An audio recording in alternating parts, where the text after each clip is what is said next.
to mention, thank you. I was requested to mention for any guests who are here today, this is a joint meeting of the planning committees for each of the three San Pedro neighborhood councils, Central, Coastal, and Northwest, for the city of Los Angeles. So if you're here for San Pedro somewhere else, this is not it. That's happened last month. And the meeting is mostly presentation oriented, but we sometimes vote by committee. So that just depends on if anything needs a vote or a recommendation. Is Kane there?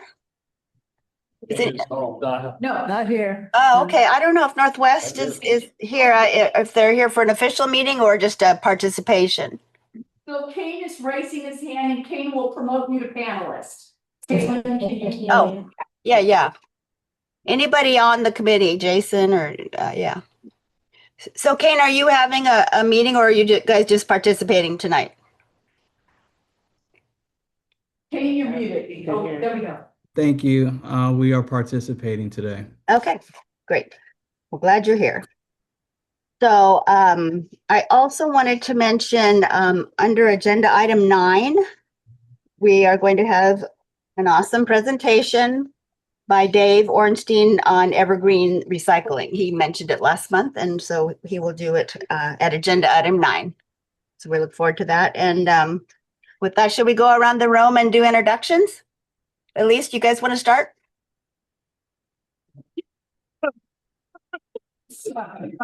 Back, Elise. Oh, sorry. That's okay, it's just pretty boring then.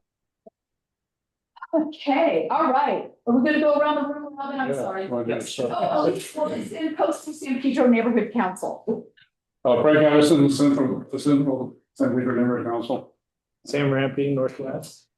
Lori Feldman, Coastal San Pedro Planning and Land Use Committee. Ray Regalado, Northwest San Pedro Neighborhood Council. Adele Healy, Coastal and Central NC. Lamar Lyon Central. James Campos, Stakeholder Coastal. I'm Norman, Northwest San Pedro Planning Land Use member. Elijah Sheila, San Pedro resident. Okay. Stacy Courtcamp, San Pedro resident. Michael Crow, San Pedro resident. Doug Epperhart, Coastal San Pedro. Alan Friends, Coastal. Adrian Fernandez, Central. Tom Hyatt, Central. Dave Ornstein, Evergreen Recycle. And Brooke Smith on the front. Okay. Okay, Robin Rudisell from Coastal. Kane Nicholas from Northwest. Jason Herring, Northwest. Brian Martinez, Office of Senator Richardson. Also, point of inquiry, Axel is an attendee, not a panelist. Oh, okay, as soon as Caitlin gets back, we'll promote it. Thank you. All righty. So we'll start with your update, Brian, and then we're going to move quickly to Axel because I promised him he could go early on the agenda. So, Of course. and go for it. Give us your update from the Of senator. course. Thank you so much. Good evening, everybody. Good evening, Chairman, Chairwoman. My name is Brian. I'm a representative on behalf of Senator Laura Richardson. I'm going to give an update on the legislative budget that's taking place right now. And I'll make sure to email this because it's going to be a bit of a lengthy one, but I'll try and keep it concise and brief. But of course, you'll have that via email. So the legislative budget plan right now, the senator and the legislator are entering the final negotiations with the governor to secure a balanced budget ahead of its June 30th signing deadline. This version of the budget championed by the senator includes $355 billion in total expenditures for 26 through 27, 36.5 billion in total protected reserves, and 5 billion in new ongoing revenues, utilizing federally compliant managed or care organization tax, sales tax on pre-written software, and a permanent cap on business tax credits. Nextly, the fight against harmful federal policies, H.R. 1. Senator Richardson and her colleagues are launching the Fair Share from Big Corporations program. The goal is to require the state's largest employers to help cover Medi-Cal costs for their workers. The administration must present fully viable implementation options to the legislator by April of next year. If federal Medicaid rules remain unchanged, a formal premium program will be launched in 2028. I'm going to go over 12 budget items that it's not an extensive list, but I do want to share the some pressing ones. First one, childcare expansion. The budget funds the next steps to meet existing commitment of reaching 206,000 additional childcare spaces above 2020 levels by preserving 6,800 proposed to be eliminated by the governor and adding 22,000 childcare spaces for next year. That's one. Number two, homeless housing assistance and prevention, HAP. This budget provides 900 million for round 7 of HAP round 7. This level is 400 million higher than proposed in the May revision. Number three, affordable housing. The budget provides 700 million for affordable housing programs, including multifamily housing program and low income housing tax credit, creating more opportunities for ownership. Number four, in-home supportive services, IHSS. This budget maintains core funding for IHSS and rejects all of the governor's proposed cuts. Five, full scope Medi-Cal. Maintains full scope Medi-Cal for people that are no longer eligible for federal funding through 26 through 27 budget year. Number six, dental reductions delays. This budget maintains dental programs that would otherwise be eliminated starting July 1st of this year to July 1st of next year, including dental benefits for adults over 19 and over. Number seven, clinic reduction delays. This budget delays implementation of planned reduction to clinics from July of this year to July of next year. Cal Food. This budget provides 100 million, 70 million more than the May revision to support local food banks serving seniors, families, and kids. Number nine, county administration. This budget provides 429 million to support increased county workload for Medi-Cal and CalFresh due to requirements of HR 1. Number 10, immigration legal aid. Provides a total of 175 million for legal aid programs. Number 11, access to justice. This budget maintains access to justice through investments like new judgeships, courthouse maintenance, and construction. Last item, Proposition 36 activities, Victims of Crime Act. This budget continues providing 50 million for Victims of Crime Act program to maintain support for victims of domestic violence, child sex trafficking, and other violent crimes. This amount includes 25 million proposed in the May revision. Additional funds will also be federal funds will be used to support the VOCA program. The senator obviously looks forward to arriving at a final budget ahead of the deadline. Once again, that is on June 30th. These numbers are not set. However, they were negotiated by both the Assembly and the Senate, so we're optimistic, and I'll get back to the committee with the final numbers. Thank you. And I'll email this, of course. That would be great. Brian, are these the items that she's supporting or was involved with personally, or are these just all of the latest revisions to the budget? There are a few items that we saw in this budget that were tailored to her budget asks. Again, because the numbers aren't final, nor do we know the actual earmarks, I don't want to get ahead of myself and share that it's a win. But as soon as I have those numbers, I'll be able to share those. Well, I for one really appreciate some of these things she's supporting. So thank you. Thank you. All right. Very good. And next up we have Axel, and he is going to bring us through item 4, item 5, and 6 and 7, I think. A little bit abbreviated on number 4, but I'll let you explain all that, Axel. Welcome. Sure. Thanks for having me. And so I wanted to get started. Obviously, there's been a lot of movement on charter reform over the last year and a half. The office specifically has a couple of items of interest and of great importance to us. The ones I'm here to report on, as you correctly noted, are item number 4, but subsection D, which is all the ones that are related to the Port of LA. There are 2 major charter reform items that we are recommending that we were able to get through committee and are moving forward towards the ballot. They're not completely fleshed out.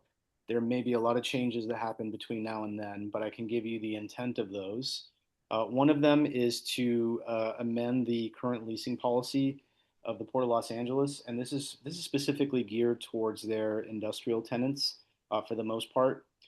We're looking at the inclusion of a workforce impact report, and the intent of this is basically to require that any applicant that takes any kind of action that is taken by the Board of Harbor Commissioners regarding their lease, coastal development permits, any kind of major movement by the tenant or prospective tenant would require them to report on workforce impacts, meaning to be completely blunt, it's really kind of looking at the effects of AI and automation for a lot of our longshore jobs at the Port of Los Angeles.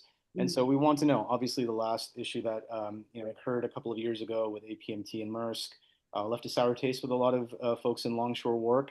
And so we want to have that conversation be very public, which is if you're going to automate your terminal, you can propose it, but you are to let us know, openly how many jobs we think we may gain or lose, or if we're neutral, right? That's something that the public is entitled to know, and so is the workforce that's going to be feeling those effects.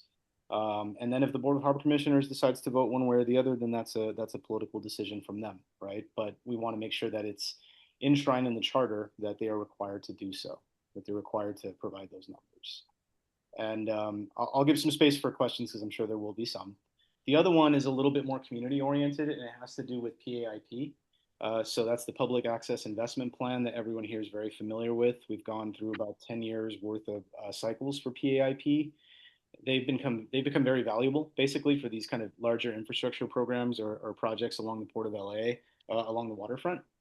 And this is very simple. We want to enshrine it in the charter because currently there's nothing that requires the Port of LA to commit to this 10% of their operating revenue, right? To these cycles of improvements. And so right now it's an agreement basically between the current council office and the previous one that I was a part of as well, and the Port of LA and the executive director and his team, who have a lot of obviously sway over how this is managed. And none of us are guaranteed to be in these seats forever. I think it's pretty clear that we won't be. And so we want to ensure that it turns away from being a gentleman's agreement basically into something that's enshrined in the charter and that is there for the community for generations to come. And that the nature of those projects will change in the next couple of decades as we, kind of change the definition of public access, right? So that's the purpose between both of those, or that's the intent behind them. There's obviously a lot more technical language behind it. And they were difficult to push through. There was some resistance for obvious reasons from terminal operators, but that's our point of view on those. And I'm happy to answer some questions before I move on to 5 and 6. Yeah, I just wanted to mention, to step back for a minute. I watched the city council meeting where they discussed these proposed charter revisions, and our council member was on fire. He was amazing. I wish you guys could see it. I guess I've never seen him in that kind of a situation, but I mean, he really went for it and, lobbied hard for our community and the port. And in terms of this PAIP, what would like to better understand is it's not going in the charter, it's going into an ordinance instead, or is this proposal, here with this new council file, part of the charter amendments? It's part of the charter amendments, yeah. Okay, wow. Well, he got it then. Wow. So we're pushing forward to being on the ballot. Obviously, that's up to the voters, but we feel very confident that that's something that most people would like to see enshrined and not be just kind of an agreement on off paper even. Yeah, no, it's fantastic. Really cements it. I mean, the charter is kind of like our constitution for our city. So it only gets looked at every 20 to 25 years. So once it's in there, it's definitely enshrined, as you say. Exactly. We wanted to take our bite at the apple while we're able to. Yeah, so that was fantastic work on his part. Just to mention a couple of the other items, I know you don't have the details, but for example, on the funding for LA parks, the way I understood it and watching the hearing is that everyone wants to basically double the funding for LA parks because we are so park poor and way down in terms of large cities and percentage of parks. And so they're working hard to try to increase that allocation of funds. It's very difficult because the money has to come from somewhere else. So that's the big issue there. Police oversight was a big issue. That's not resolved. Does the city council have the oversight or the civilian police commission? Big issue is why I have no clue how that's going to end up. They've deferred decision on number of city council members. They deferred the decision on ranked choice voting. They supported a 2-year budgeting process.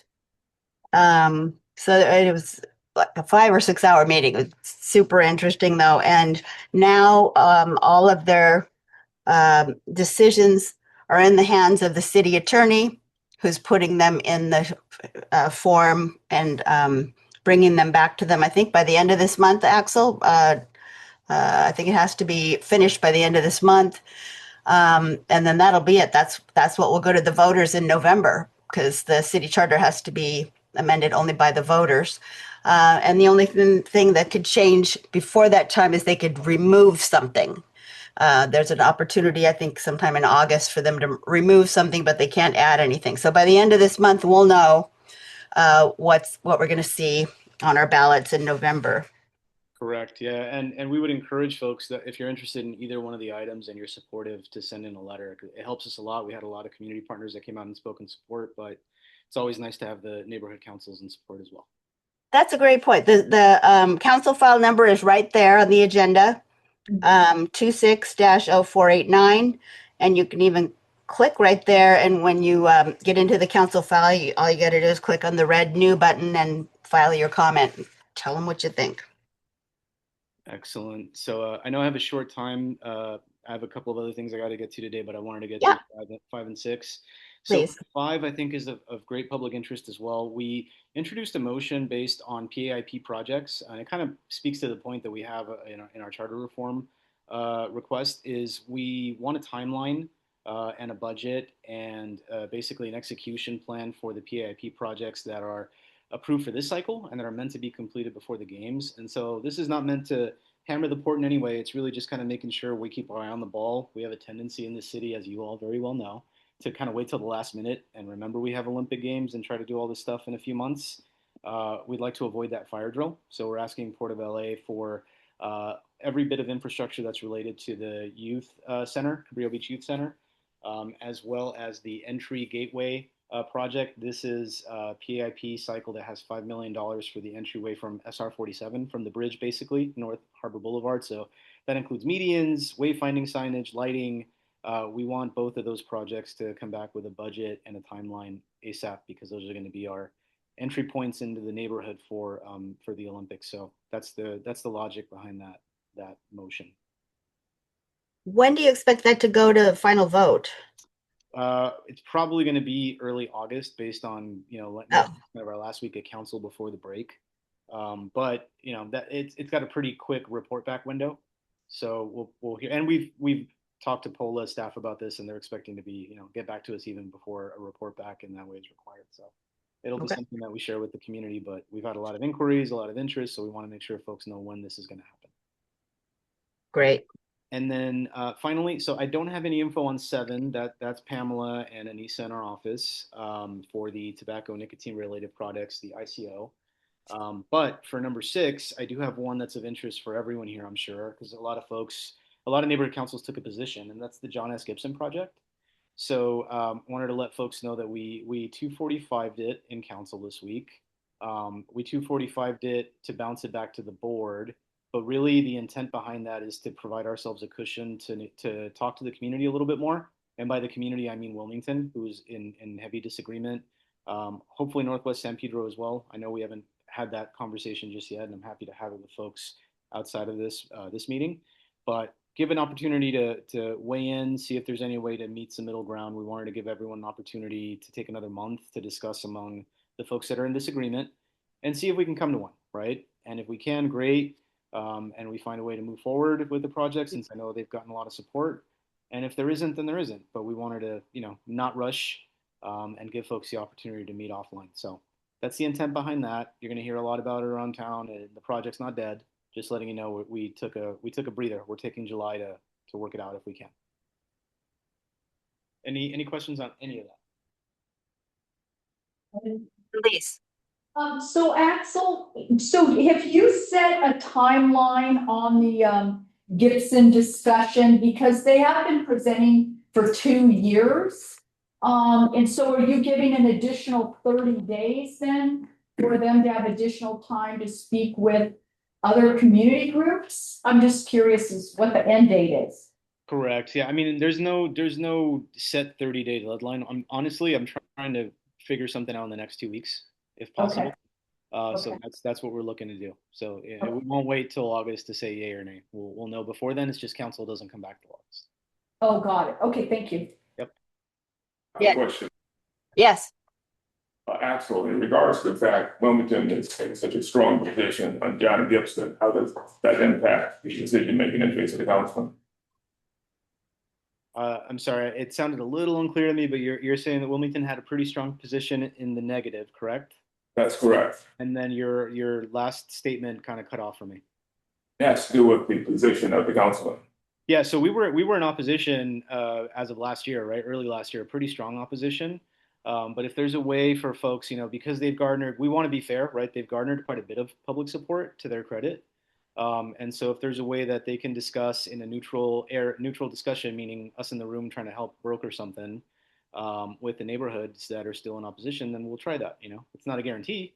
It could still be a no, and that's what it is. But we want to give it a fair shot. And Elise, you're correct. They've been meeting for a long time, but not in this mediated way. And so we're hoping that this might be a way to, put down the fire a little bit between both sides, get some more. Great idea, Axel. Good stuff. Any other questions for me? Axel, thank you. And thank you for covering all of that. No worries. Axel- Thank you. Oh, yeah, Kane, what's up? Hey everybody, I had a question around the Jedi Zone and is what's happening with that. Yep. So we've got 3 facade improvement projects that were approved, and it takes a bit of time, but the Sardine, Mr. Vasquez, I want to say that's Mr. Valdez. I should know Mr. Valdez. Mr. Valdez, yes. Their daughter interned with us, Mr. Valdez. And I want to say one El other. Principe, right? Principe, that's right. Thank you, Elise. You're sharper mind than me. Yes, El Principe is the third one. And so they're the 3 that are going to be working on facade improvements. If they're not owner operator, then you have to get owner's sign off basically to be able to do facade work. If you're owner operator, it's easier, but it still takes a while. You have to go planning, design. So we're guessing in the next 3 to 4 months, we'll start seeing some work on the facade improvement portion of the project, which is the sexiest one, the one everyone really cares about. But everything else, including like LADBS assistance with liens that are existing or violations, access to micro grants and capital, all the other services that are part of JEDI are already ongoing. And there's a couple businesses, including the barbecue place that's not too far from El Principe, that's also taken advantage of some of this. So those services are already ongoing. It's just the fancy one that takes a little longer. And Axel, just as an FYI, we have some individuals going up and down Pacific, it appears, filing ADA compliance lawsuits. So if anybody hears about that, the Business Source Center is available to meet with individual small businesses to help guide them through this situation. Thank you. Yeah, that's the specter that keeps haunting downtown San Pedro, unfortunately. In our historic properties, yep. Are we gonna expand that? It's yellow time. Elise, did you mention historic properties? So some of our historic properties do have issues with ADA compliance, width of restroom doors, and variety of other issues. And so we just heard about one of our properties in the Jedi Zone was just hit with an ADA lawsuit. So the Business Source Center will be working with them. Thank you. Negotiating it out, yeah. Okay. Well, keep me posted if you all need anything else. I do have to run, but thank you for the time. Thanks so much. I just wanted to go back for 1 second to number 4 on the Charter Reform Commission recommendations. There are a couple that we are probably interested in that I wanted to mention. On the planning side, the City Council did vote to restructure the area planning commissions. So right now we have Harbor and West LA and Central LA, etc. They're going to combine it all into one new neighborhood appeals commission consisting of 7 members. I mean, that's what's going to be on the ballot. So we will have Citywide? Yeah. Oh, wow. It'll be very busy. I don't get it. I'll probably vote no. Yeah. But anyway, that was interesting. And then in terms of neighborhood councils, I thought you'd enjoy knowing nothing major at all in terms of proposed changes, just little cleanup things like capitalizing words or changing, slightly changing definitions, etc. So no real changes for neighborhood councils. So I just wanted to mention those 2 things. And Robin. Oh, yes, Doug. Could I weigh in real quickly on that? Yes, yes. Everybody should understand that all of us who worked on the charter reform stuff for neighborhood councils, we are probably not surprised that nothing made it to the charter. However, there has been discussions with some council members regarding putting some of this stuff into ordinance. So keep an eye out for that. But, you know, there's already been some discussion about how to move forward on that. So Any idea what council member would support it? other than Tim McOsker, Go, Tim. yeah, no, there are a few. There are a few. Oh, good. But it's like everything, the devil's in the details. So, you know, they'll probably accept everything as long as it doesn't apply to city council. Yeah. It's a Okay. joke, you can laugh. Yeah. But yeah, I mean, having done all the work, it's pointless to let it just go. You know what I mean? Exactly. So there is a road, but it is a very tough and rocky road. And I'm not talking about ice cream. Then on number 5, I think we have time since they're not voting on that until early August, according to Axel. So I think I'm just going to take that to my individual committee and study it a little more and see if we want to support it.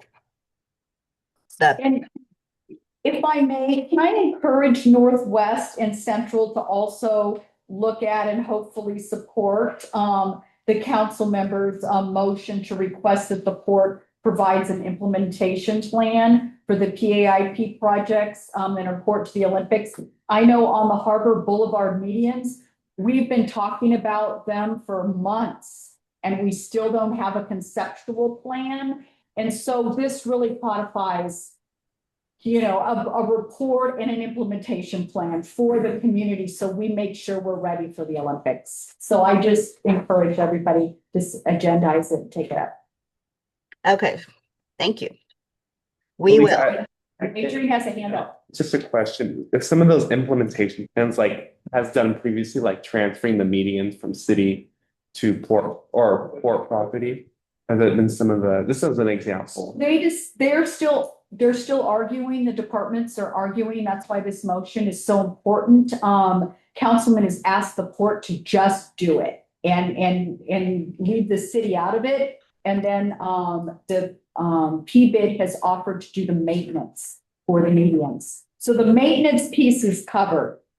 We just, through the PAP funding, just need the port to conceptual plans, run them by the community, and then just hire a landscape architect and get it done, since construction and maintenance division seems to be so overloaded. So more to follow. We have a meeting on Monday to see if we can hash it out. But that's why this motion is so important, because it forces the report to report back on what the plan is to get ready for the Olympics. Okay, so let's be sure we all get it on our agendas. On Axel's update on John Gibson, I just wanted to explain one thing because he kind of said it real fast and in the typical city slang, he said Council 245 did. Okay. Yes. That is 245 is a section of the city charter that allows the city council to take jurisdiction over a decision made by one of the commissions, for example, the Harbor Commission, a decision that's usually final once they decide. So what we were expecting was since the Harbor Commission approved that project, we expected it to move on to coastal and go through the process. But city council, was it today? This morning? Yeah, it was this morning. Voted to take jurisdiction, which means they send it back to the Harbor Commission saying, not so fast, we want you to look at this some more. And that's where Axel was explaining they wanted to take the time to go through it some more with Wilmington, see if they can come to some kind of agreements or understanding. So, and there's no set time, but I think there is a set time. It's somewhere in the regulations, but there is, and I just can't remember what it is. Yeah, I think it's 30 days. Is it 30 days? I think. Okay, well, good. I hope they get through it quickly. Okay, any questions up to now? So I'm going to just mention on the interim control ordinance. You guys remember this from a few months ago. I think we all supported it because there were CISs in the council file. And when I saw it on the city council agenda, I wrote to the clerk and said, wait a minute, it says no CISs, and we all did them. And anyway, they're going to correct that. And also this was delayed for about a week because city attorney found some kind of timing requirement issues. But anyway, city council is going to vote on this by the end of the month, and hopefully they will vote in this interim control ordinance. And as you recall, it would prohibit processing and issuance of any by right land use permits for smoke and vape shops and or tobacco retailer permits within the geographical boundaries of CD 15. So that should be taking effect by the end of this month. And then for interim control ordinances, they have to continue to update them. So, and it's supposed to be while they work out a better process for review or something like that. So hopefully that'll just continue to happen until they resolve the issues. Any questions on that one? Okay. So next item is updates on major projects of interest. We've already talked about a couple of them, I think. But Elise, did you have anything else on the Jedi Zone? So, the Economic Workforce and Development Department, which I know there's changes going on in that department, but the staff is offered to come at some point and do a thorough presentation on where they are with the Jedi Zone. So if we want to agendize it for a future meeting, they said that they would present. Okay, cool.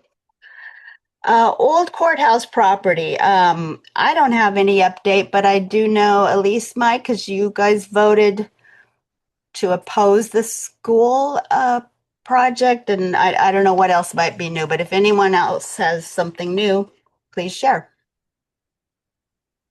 So does anybody in the room, I know, did you attend the open house that Pola High School had to do outreach on their proposal for the courthouse property? Yes. So there was I don't know, Adele, or those of you that were there want to weigh in. There was quite a bit of community concern at that meeting about the fact that the high school is expanding into the historic business district of San Pedro and the impacts of putting a fence, gymnasium, and classrooms on a major corner. I think one of the issues that is circulating or discussion points in town is that many groups want the high school to withdraw the current proposal for the property until the supervisor's office can establish a process for selecting a developer for that site.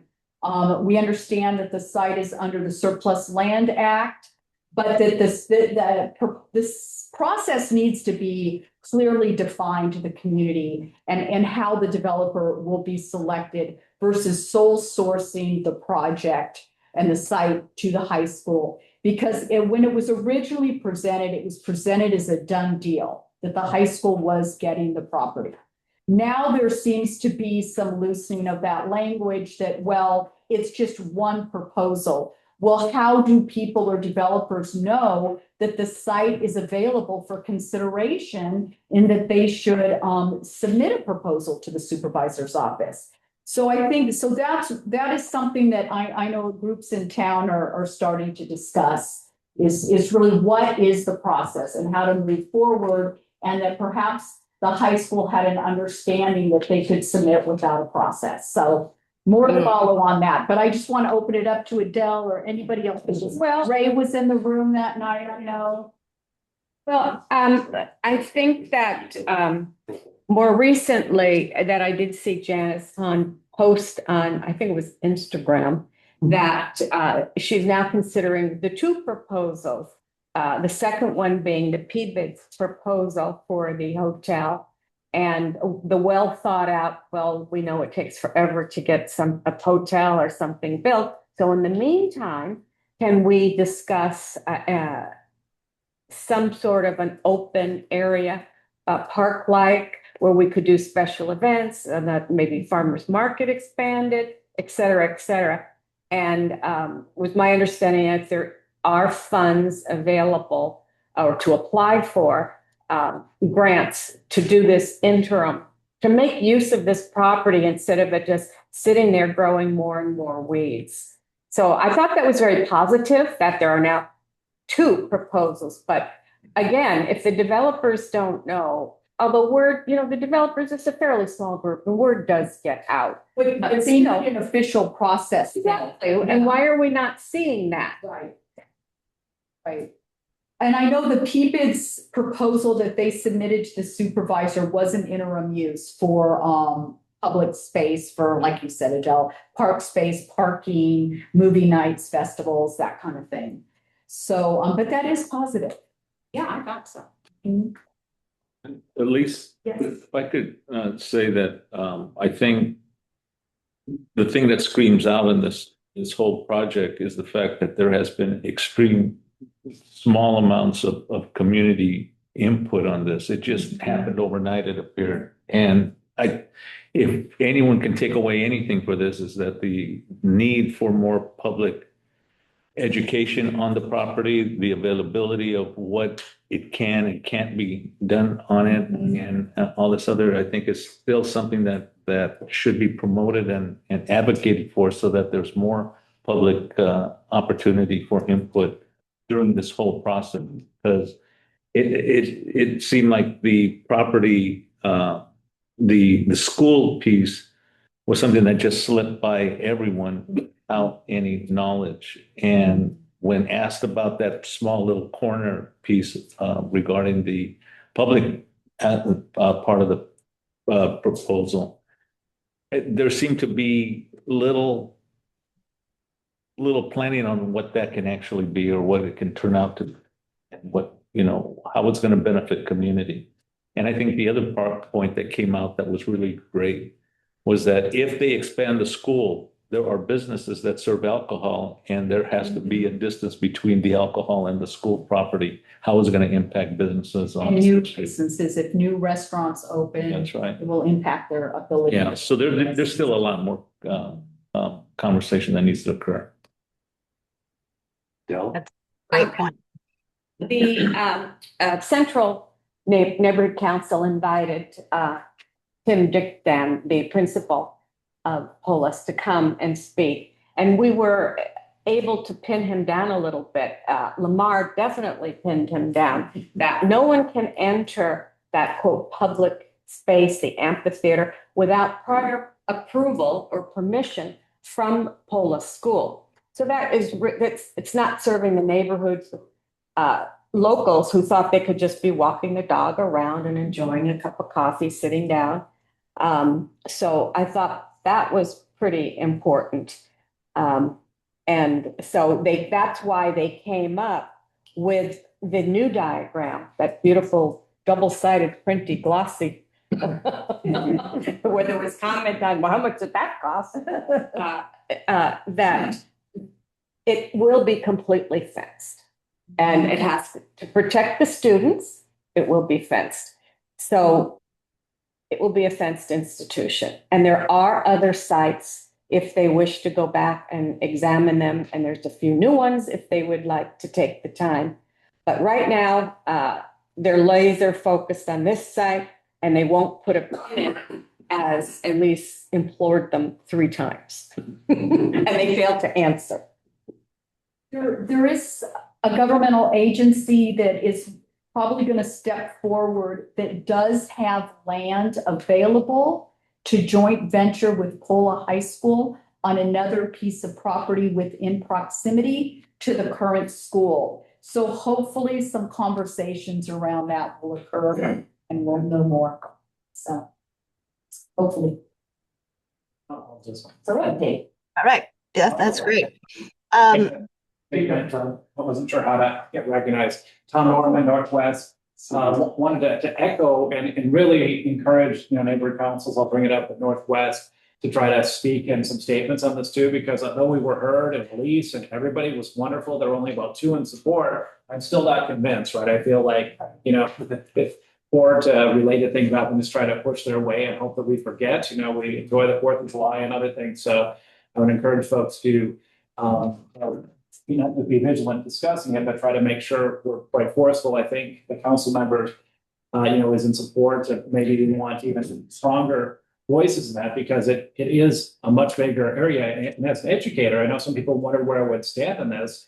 My understanding of that mission in the high school, it's one where one of my kids got into, so we looked at it pretty seriously, is what they want to do. There are plenty of existing partnerships, regional occupational center, and they're going to move the pixels. It's already doing well, when it was designed to be in a way where it's part of the city community. So I really don't think we're, being harsh, against what they want. Sure, they want that, and it's that board's responsibility to try to do everything as easiest. But I actually would love to see some of the board members change their mind on it, that they might actually realize they're getting more ill will and not really serving the students for what they want. So just wanted to go a little on the record for that, and just impressed with the people who are in this room that spoke. I got there too late. I didn't get confused that it was a sign-in sheet, but I got there too late to figure out how to sign up to speak. But the lady, she turned it off, and the other voice was really powerful, and I was really excited. Thomas. Anybody else? Yeah, I just want to say for everybody that's spoken, you included, I wasn't able to be there Thursday. I was out of town. I just want to say thank you very, very much. I heard it was amazing. So thank you, Elise, and everybody. There are a lot of strong voices from our business owners. Thank you to anybody else that was there. I mean it. Thanks. Okay, we already talked about John Gibson. Anything new on Phillips 66? Anybody want to share? I haven't heard anything. Fred Brown Recovery Center. Going. West Harbor. Must be something new there. Things are moving quickly, right? Things are moving quickly. I know the council office is helping the current some of the current tenants get through building and safety. They're making some of them are making great progress. The chamber's doing an info boost for the FIFA Fan Zone watch party, and those dates are Caitlin, I can't. July 13th to the 14th and the 18th to the 9th. So it'll give the community and the attendees a great first look. In talking, Nederlander's looking at a full concert series starting January 2027. Mike Hess Brewery's getting close. We just saw him.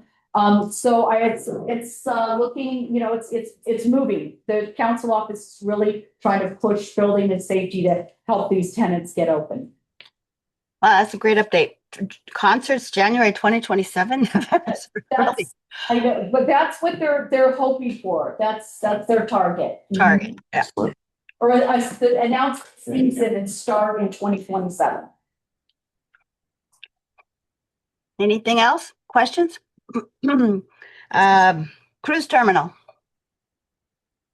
They are in negotiations with the port. Could be a while. Okay.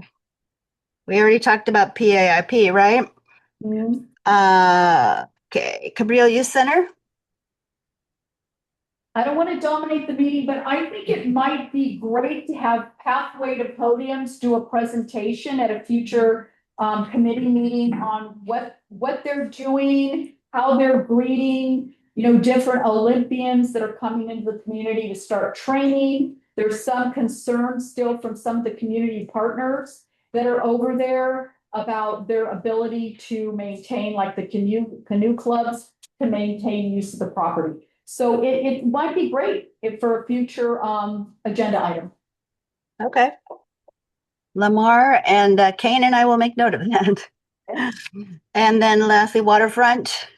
I'm not sure we have anything there. All right, well, that brings us to number 9. And Dave Ornstein, welcome. I believe you have a PowerPoint presentation. Yes, This is Evergreen Recycle. Yes. So go for it. Okay, great. Thank you. My name is Dave Ornstein. I thank you for having me here to speak amongst everybody. I know that recycling is kind of a touchy subject, but I wanted to start this off by, I want everyone here to kind of forget about the old recycling that San Pedro had. Most of the recycling centers that were here were unlicensed through CalRecycle. They were operating independently on their own, so they weren't under the strict eye of CalRecycle. So for us to operate, we have 5 centers, not in the South Bay. They're all up by Simi Valley in Los Angeles. And we are under the strict protocol through CalRecycle. So we have to listen to every single thing how CalRecycle gives us to operate our centers. And if we don't, we get our vouchers removed and we lose, basically we lose all of the funding for us. So basically the location that we were looking into, our proposed location is 1603 on South Gaffey Street. I'm sure most of you have driven by the old San Pedro cleaners. This is going to be an indoor location. It's much different than the old concept of outdoor. We have a $5.5 million grant through CalRecycle to implement brand new technology that really nobody has seen. It's very new. We're the first recycle center in Simi Valley that has this new technology. Our machines are about $250,000. They speed the process up. They get people in, they get people out. Everything's going to be operated internally. Nothing's going to be outside. This old building has a drive-through, as I'm sure you guys have seen since it was the cleaners. And we want to utilize it so that cars can come in. People don't really even have to get out of their car right away. They can just pull up, wait. They're going to be manned. So we'll have an employee who will come out and take your bag. When you come in, we'll give you a QR code bag. That bag you take back, you fill up, and then you can bring it in. So this location, and then this is basically our concept of how we just kind of want to clean it up, but obviously not change the building. All of our locations are green and they're very clean. We have wood paneling on the walls, very clean when you go in. A lot of the old centers that you've seen on the outdoors, as I said, they weren't run through CalRecycle. So that's where a lot of the problems have happened. And most of these, actually all these centers are no longer around in San Pedro. So we understand that there's an old ideology about this, use of transients, drug activity, things of that nature, which we want you to understand that really, out of our 5 locations, we don't have any loitering. We don't have anyone waiting around. We don't have any problems. Everything operates very clean. So our community promise, what we want to do is we want to be an integral part of San Pedro. We want to give back to San Pedro. We want to give back 1% of our gross annual revenue to charitable causes. Elise and I were discussing like the Parks and Rec, how this might be a void that, we would be totally open to be working with them to at least maybe help alleviate some of the problems that the parks are having. In regard to what? Giving back money, 1% of our, yeah. So funding, so basically funding on top of cleanup, helping with cleanup. As I said, we want to be community oriented. We don't want to just open one center. We would like to open multiple. We're going throughout every city to city because CalRecycle is funding $250 million to actually revamp this very dated model, which didn't have CalRecycle really doing much. So it's only been the last 2 years. So we, as a recycle center, we want to try to bring the new breath of fresh air into these cities, because you've got to understand, and you'll see on the slide, what is being left on the table without having recycling. And it's pretty incredible when you see the numbers. So back to the slide. So community events, we want to work with the city of San Pedro, whatever they want to do. Like we would like to set up with the schools, set up with the YMCAs, set up with any type of organization. We have a brand new removable, it's a kiosk that's on the back of a truck. It was about $350,000. And basically all you have to do is take your bag, dump it in the machine, close the lid, push the button, brr, and it will automatically dispense out what you're recycling between plastic, aluminum, mixed metal, and glass. It's very fast. That money automatically gets put onto whatever you want. It could be put on a credit card, it could be put into a bank account, it could be put into anything. It's all driven by technology now. So this is the new wave of the future. This isn't the old, idea of how it used to work. We also are going to hire local, keep it in San Pedro. The next slide is basically, this is kind of, it's understanding it's a modern and clean approach to CRD redemption. Loitering prevention, we get trained. We train through Cal Recycle also, and we train our employees if someone is loitering.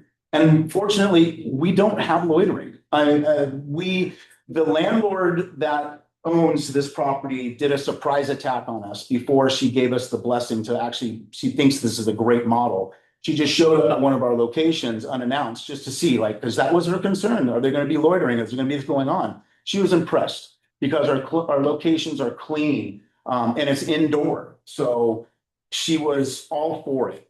So it's really teaching the new model.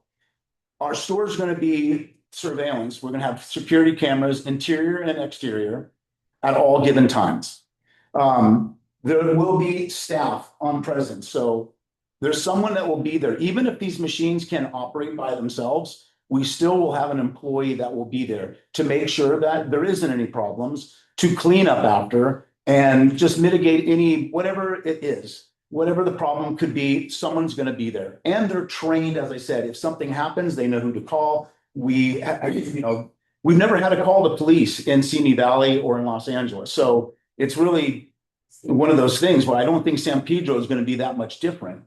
The facility also will be completely well lit, lighting all throughout the interior, lighting throughout the exterior, and the operating hours are going to be between 9 and 5. So really, it's a business that shuts down when, across the street, I think you probably know that there's the taco trucks outside. They start up at around 7, 8 o'clock at night and go all the way into the night. They're more of a nuisance than we would be because we're interior and we're operating as a business.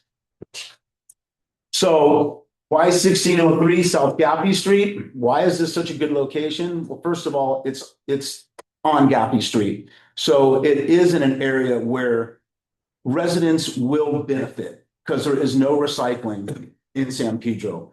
People got to realize that it's hard time right now. People rely upon recycling. They rely upon supplemental income. Yes. I think there is recycling. There's only the Safe Center, which is all the way on North. Talking about the blue bin. Oh, from the city? Yeah. Okay, so we will discuss the blue bins. Who's making the money off the blue bins? Hopefully the operator. The operator. The operator. Does the operator give back to the community? We pay for it. We pay them to take our trash away. Yes. Is it your goal to do away with what the sanitation department does for recycling? Absolutely not, because you got to understand, recycling still is there.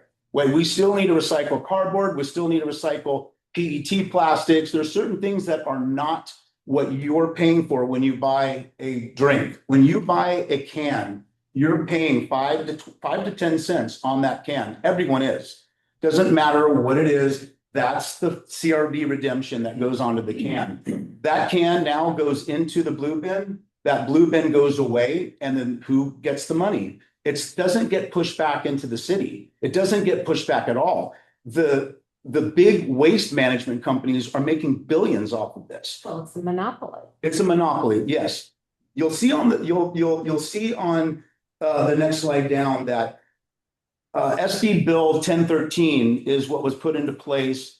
There's a slush fund, and that slush fund, you'll see what I'm jumping ahead of myself, so you can see SB 1013. these are the things that we'll go through. So being an RC center, which is a recycle center, a CRV redemption center, all the grocery stores, the mom and pop stores, that sell a CRV redemption, that sell a can of Coke or whatever that it is, they love us because what we do is we eliminate their fine. This is a new fine through SB 1013, which if you do not participate as a grocery store, a liquor store, or a mom and pop shop, grocery store, you will be fined $100 a day. That's $3,000 a month for a small grocery store or liquor store. That's a lot of money. Vaughn's, which is right down the street, they don't really care, but they will now be in the serve zone. So everyone around 1 mile radius does not have to pay because we now are serving the area as an RC center. This is very important because the grocers love us because we take away that problem for them.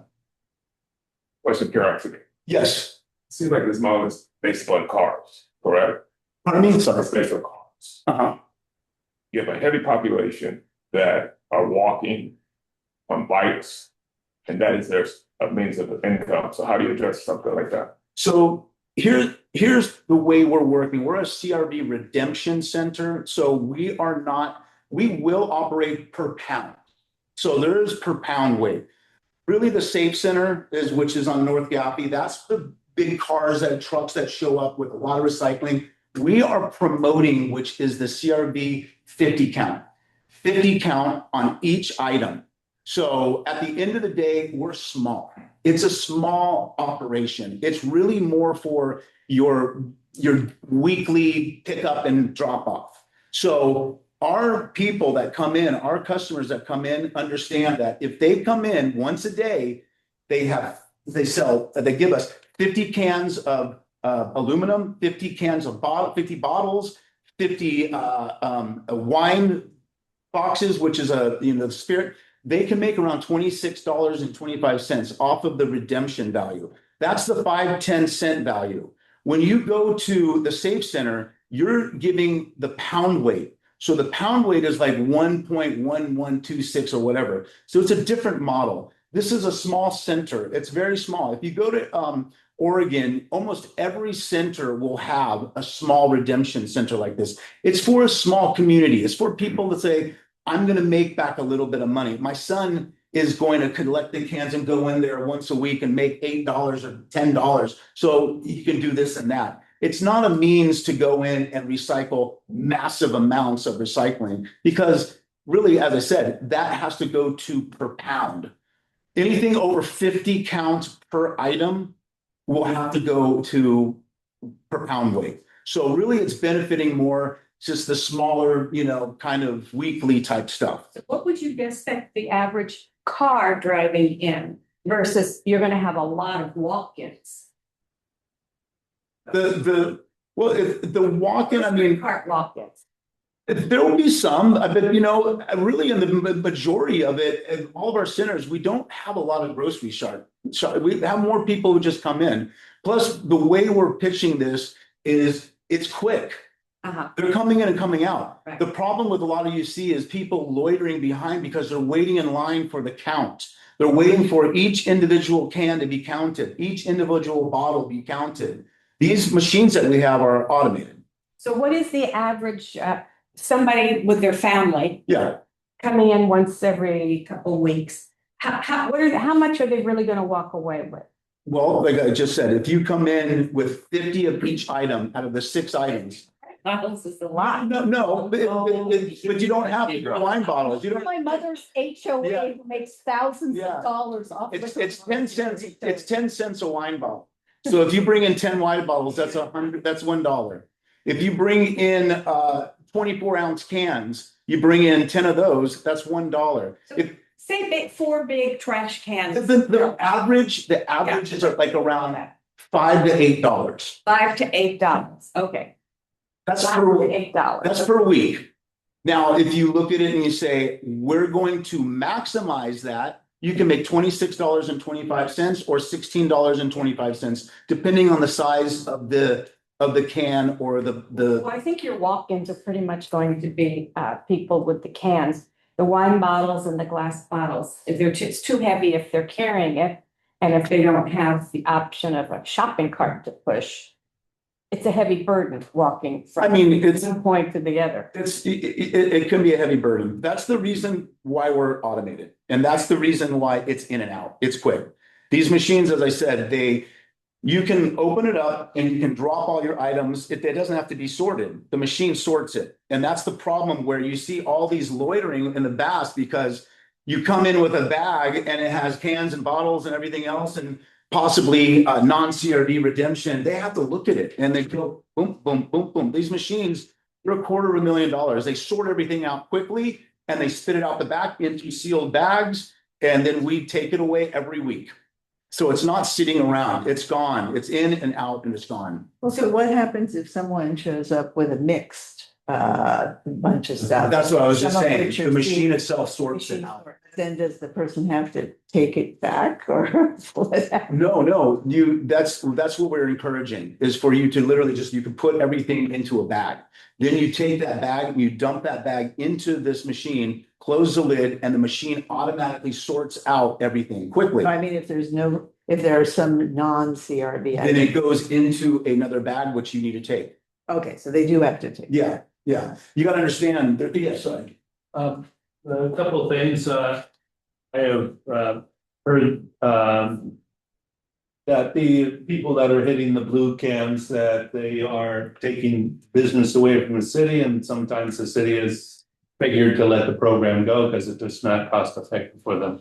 And the other thing is there's been waves of, not currently, but in a cycle of time, where there are vans that drop off people and they just hit the blue cans all the way up the street and the city's getting zero. So the city's figuring, well, why are we doing blue cans anymore? It's not paying off.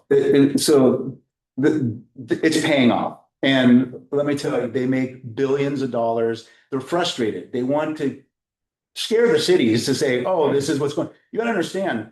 They make a lot of money off of recycling, which is not a CRV. We're only talking about CRV redemption. There is a ton of recycled goods, but CRV is what we are all paying for when we buy something. When you buy a like this that can be recycled, you're not paying a CRV on this. You're only paying it on a bottle, on a can, and on a plastic bottle. That's why California implemented this program.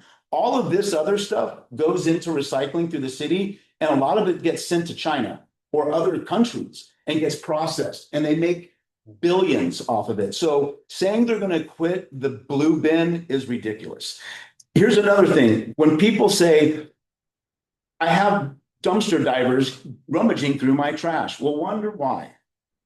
You're putting a commodity in a can and you're parking it at your curb. You're enticing people to jump in your trash and go through. There's two types of dumpster divers. There's a recycling dumpster diver that looks for it. And if they start to know that it's not here anymore, they're going to stop. You're never going to stop the dumpster divers that are looking for food or looking for stuff that was thrown away. It's just, that's something that's happened. But it seems that communities get more angry because they're taking recycling away. Well, they're taking money out of it's illegal, first of all. You're not supposed to.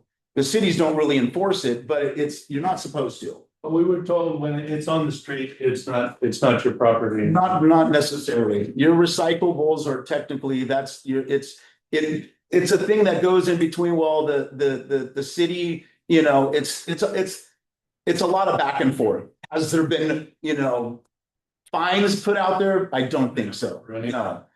But this is the reason when it's teaching the communities that you're giving away money. You're giving away your money that you actually bought. Now, this is pretty interesting. The California recycling crisis, right up in the corner, that $820 billion is money of uncollected recycling money. That is the 5 cent and the 10 cent that we are paying for that goes into the California unclaimed bottle deposit funds. That money is sitting in the state. This was $200 And 219 million in 2014. Now it's 820. That's the last count. I just heard through CalRecycle that's probably escalating towards $1 billion of money that is literally going away. It's just going into a fund and sitting there, waiting for everyone to get it. Everyone who buys a can, that's your money too. So that is interesting to see because it puts into perspective of this program was put for this, for it to come back to us. 50% recycling centers closed. Well, they closed because they were not regulated. They closed because the cities didn't like them, because people complained, because they weren't licensed through CalRecycle. We have to go through flaming hoops to be qualified as a vendor for CalRecycle. You got to understand, you have a black market dispensaries on every corner all over the place. They pop up like left and right. We have to go not only through the city's regulations, but we have to go through CalRecycle's regulations. We have two entities breathing down our neck to make sure now that we do things right, because this is the next phase. This is the new phase that's going through. We have to get it right. We have to get it right this time, because before it was rogue and things were just going. Most of the recycling centers that you saw that are kiosks that were in shopping malls and stuff like that, they were unlicensed. You got to understand, they were not licensed through CalRecycle. They had no one breathing down their neck.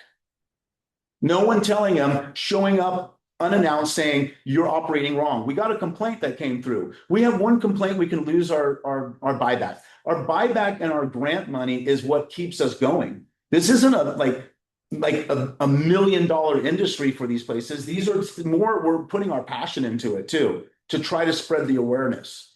Okay, my question. Yes. So having a business on Gappy. Yes. Been there 30 years. Yes. And for those of you that don't know me, through my business or through my community work, we're just meeting. My name is Mona Sutton. And I love your concept. I'm excited about it. But I'll say I'm absolutely really concerned, because what I really need to hear from you is how indeed are you going to see to it that and for the rest of you that don't know, the community, the outreach and the work that the street work that I do in coordination with the city as well as with the Los Angeles Police Department to help our unhoused and the collaborative work that I do is a lot. Yeah. To help folks. So I don't want to sound at all like right, that I am anti unhoused or anti helping people. I want to make that really clear before I make the next sentences. How are you going to see to it in your business? Because the elephant in this business is you're going to attract folks into and not just in the middle of the business district, but all the way on 17th Street of bringing folks. Yes, indeed, that do need the money, for sure. But we have a hard time with folks once folks come to an area and there's a draw either for narcotics and or for a money source. I'm sorry, we're definitely not Simi Valley. I don't know where your recycle centers are. I understand. I totally understand. I don't know where your recycle centers are. Some of our centers aren't they're not in the best areas. As I said, our employees are trained. They're local too. So but here's the thing, our local police absolutely have a colossal feat to make anybody move. And I know because I'm the lead liaison for almost 20 years with the Los Angeles Police Department. Community advocate is my other half. And with all due respect, we have the hardest time in the city of Los Angeles to affect any change with our folks. Yes. At all. It's very, very difficult. And we have struggled as a downtown business district, certainly a lot better because we have a P-bid. We have struggled and still struggle all over, our fair city, as well as all over the 1-5. So I'm super concerned. Absolutely. And that's valid. I tell you, I don't like the 17th Street. I think in theory, it's a great spot. I would like it if honestly, if you were down in the port complex. We're unfortunately, sorry. In the industrial area. Yeah, we can't be there. That's the problem. We are so to operate a CRV redemption center, sorry if I interrupt you. So I'm talking in a industrial business center area where you're, away from us. These CRV redemption centers have to be in what is called an area that is served with a grocery store, a liquor store, any type of the CRV product has to be sold on that premise. There's no industrial. You need to be in a quarter-mile distance from all the shops, from the liquor stores and so is that what you're saying, right? No, you have to be where there's a liquor store or a grocery store. You can't be on your own. I see. Okay. It has to be on a property that sells, that's through Cal Recycle and the city as well. They want a grocery store next door because they're looking at also someone's going to go in and they're buying the product there and they want the flow. They want that kind of flow. So with that being said, back to really the question at hand. Exactly. How is this business going to guarantee? Understand. I think, and this is a fair question. I understood. With the hard work that's gone in to this community to get where we are right now. Understood. And let me. How are you going to guarantee service? Why do you want to loiter around a CRV redemption center?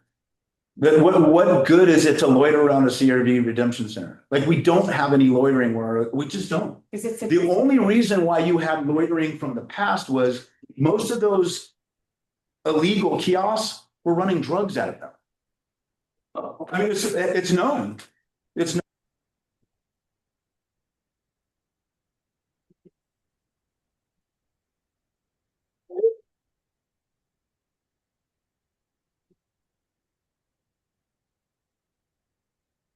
Guys, can you hear me? We lost the sound. Hello? Robin. Oh. I'm out as well. Oh, jeez. All right. Well, I texted Elise. Yeah, I'm walking up right now, actually. I'm going to be there in about 2 minutes. Oh, okay. So, Thanks. can you hear us, Robin? Oh, now we can. Yes. And I have a question when you're finished. Okay. So I have to, I in good conscience, again, I want to reiterate, I love this model. I can't wait to use it. But I'm going to tell you, I am really going to stay optimistic and not be working with you. Dave, I want to hear Mona's full question, so let her finish what she was just going to say. Okay, so Robin, my question is the public safety question, because indeed, and I understand what the former recycle centers were, where they were in San Pedro, and how hard local law enforcement, as well as the captains, and how everybody had to work to take a long, hard look at these centers to see to it that they were safe, that they were clean. And I understand, not the same model, not regulated from before. I don't know that there was drug activity on these particular sites. One was in a grocery store. But my question, Robin, is I love the concept. I'm in love with it because I'm super mega recycling for it. We are our business. Yeah. On steroids. Yeah. I almost have to do 2 huge yard every week. Yeah. But with that being said, how are we going? I'm asking our presenter, how is he going to see to it and be able to see to it that they stay completely unhoused, vagrant, drug addict folks free, and not become a supreme draw into sensitive areas. Yeah, and next to residential, Absolutely. The school is a couple blocks down. Absolutely. That's where. So that's what I was, Robin, that's why I had to ask the question. This is the big elephant in the room, and one of the most important. This is a no-brainer. Yeah. See, your idea is a no-brainer, but the other part of it. I totally get it. As I mentioned before, we operate through Cal Recycle under a voucher.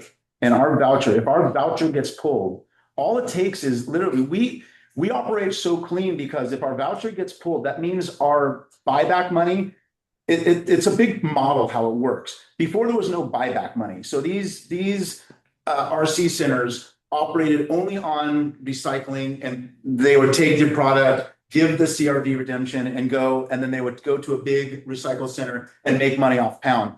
Cal Recycle is funding us. As I said, we have close to $6 million of grants to build these stores, to build this model. In terms of, does Cal Recycle,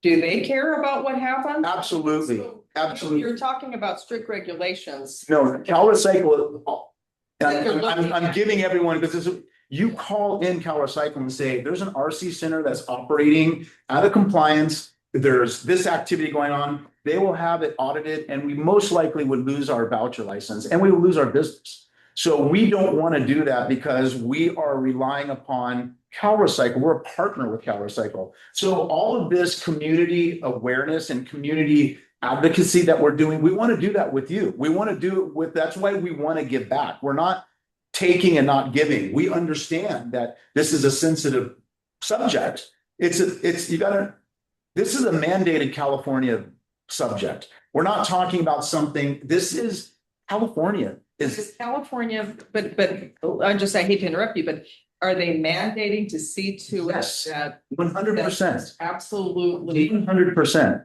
Cities are supposed to comply to this program. No illegal activity on and around within 100 yards or, I mean. 100%. I mean, I don't. 100%. And the reason why getting it automated is to speed the process up. As I said, who wants to loiter around a CRV? What are you gonna do? Like, what is there? Nowhere to go, no place to. That said, everybody's like, talents goes out of it. And there's other place to go. And I go there periodically to the lawyer, right? So there are a lot of people who low income walking in there because that's their source of money. This model, I don't see accommodating them. It seems like it's more a drive-in, drop-off. Would that be correct? We will have the capabilities of drive-in and drop-off. Because the center that you're going to is by weight, correct? This, as I said, we will have weight there too, but this is we're automated. These are new Tombra machines, which are brand new. That person who is just trying to make a living and they don't have a car. There's most of the transportation that go bike or walking. How do you accommodate that? Welcome. I mean, they'll go right into the store. So they can walk, so they can go inside. I know Robin had it. Yeah. Robin has her hand up. Robin does. Oh, yes, Robin. Yeah, I've got a question that kind of brings it back to what our committees do. I'm curious what kind of permits you need. I don't know if you're moving ahead with the address you told us about, the dry cleaner place, but is this use allowed in that zone, or do you need any kind of special permits, discretionary decision, anything like that? On the flip side, to answer your question, we have to, we're a class 3 CUP. So if anybody knows class 3 CUPs, that's about, this is about $40,000, maybe $50,000 for the CUP by the time we're done. We have a consultant that works with, he's a ex city planner for Los Angeles, which is our consultant. He helps us navigate through the process. I've been working with Axel. I've been working with Pamela Thornton. I've been working with almost everybody to introduce myself, not just to get the project through, because as I said, we want to be part of the community. I don't live in San Pedro. I live in Palos Verdes, but I grew up in San Pedro. It's my backyard too. I have many friends here. We want to be an integral part and feel good that we're doing something good for the community as well. That's a real important thing. Yes, Robin. You're saying that your business would require a conditional use permit called CU3. And so we will be seeing an application from you for that entitlement at some point soon? Absolutely. Axel wanted me to go through the meetings to really discuss, and he's going to help me walk it through. He can slide it under Tim's nose and kind of go that route. So I've been working with him for the last, I don't know, since our last time I was here last month. And I've been working with Pamela Thornton as well. We added another location that we were interested on Western, and Pamela said, you know what? I don't think this is a good place. I think Gaffey Street would be better. So we went down to Gaffey and we, honestly, we were looking at another location that's over by the Smart and Final. And it just didn't seem to work out that well. We still would like to be there, but we feel that Gaffey Street is a good location. Our stores, I invite any one of you to go and do a surprise attack. Yep. And see how clean and updated and modern these stores are. They're not, yes. Is the 5.5+ million grant, is that strictly for this location, this site?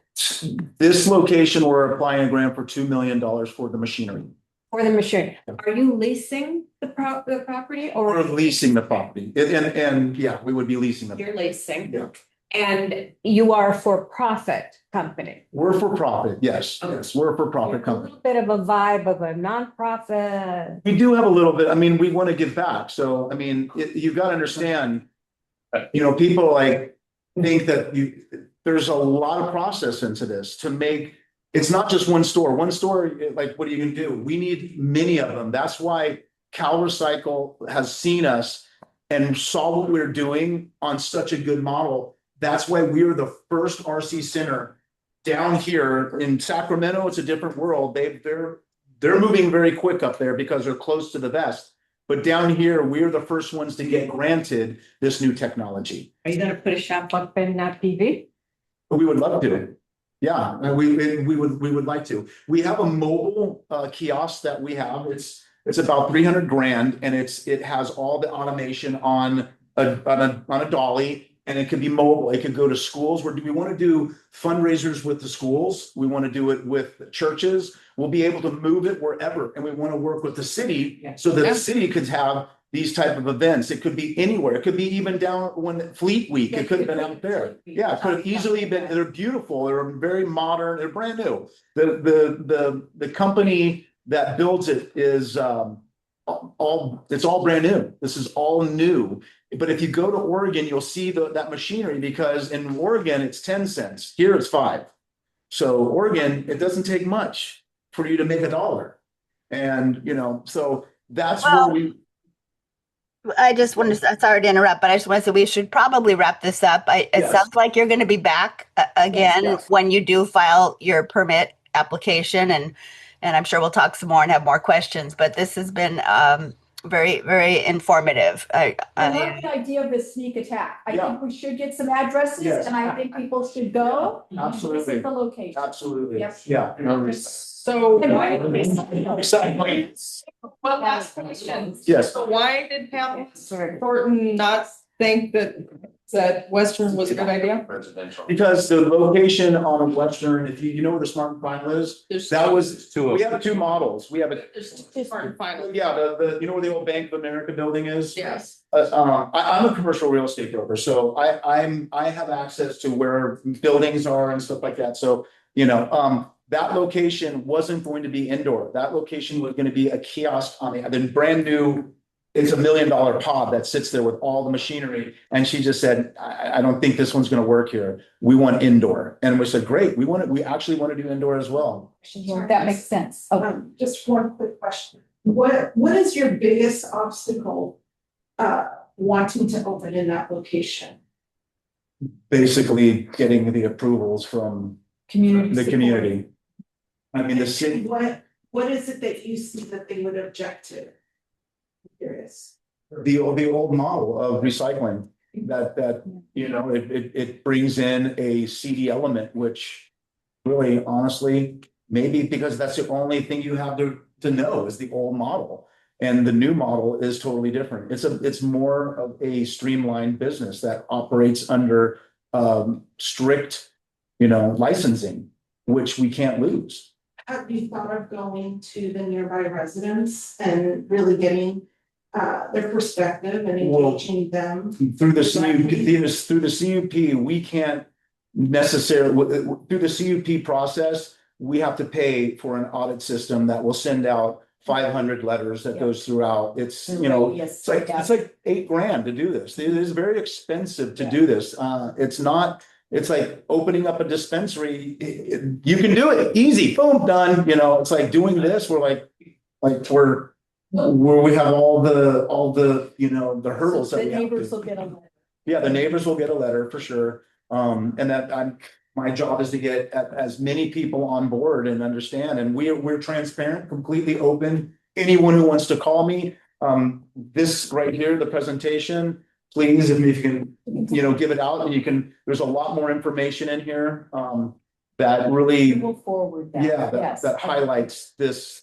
It's a crisis. It really is. We're in a bad situation with recycling. It's the most expensive really thing out there right now. I mean, when you look at the numbers, they don't lie. How many machines do you plan on having? You said they're quarter of a million. Yeah, we'll probably have 1 to 2 in that location. Maybe one would be enough, but 2. But you're applying for a grant, you said over 2 million, just over 2. This will be 2 million for that, plus a new truck, a brand new truck, and miscellaneous things that we can apply for the grant, like some employees and stuff like that. How many do you plan on having? They only need 1 employee at a time. So how do you manage to have 1 employee who is going to be facilitating the process of recycling if there's any issues, and also ensuring that 1 employee is going to mitigate any problems? Good question, because when the people come in, we want them the machine's there for them to put it's automated. So there's our employees basically just standing there, just watching things that go on. It's an automated process. How long is that process? Like for me coming into the machine, dumping. Pretty quick, like you dump it in, close the lid, and then I can send out a link to the machine so you can see. I didn't want to get all technical on everyone because that could be another subject. But it is a machine that's very automated. Just because send that to Elise, and then she and I will distribute it to everybody. Absolutely. Yeah. Absolutely. I have a quick question. Yeah. How often is your center will be cleaned out or once a week? So there will be accumulation of the product. If this is a 1,500 square foot floor plan, our other locations are as small as 700. And we have trucks that go in and do it. We will be locally going to SAFE over here or SA, to drop off we have to stay in a tight radius where our RC is. We can't take it and go all the way some other place. We have to it has to stay local. That's regulations. Thank you. The quick, you said with the old model that were wrong.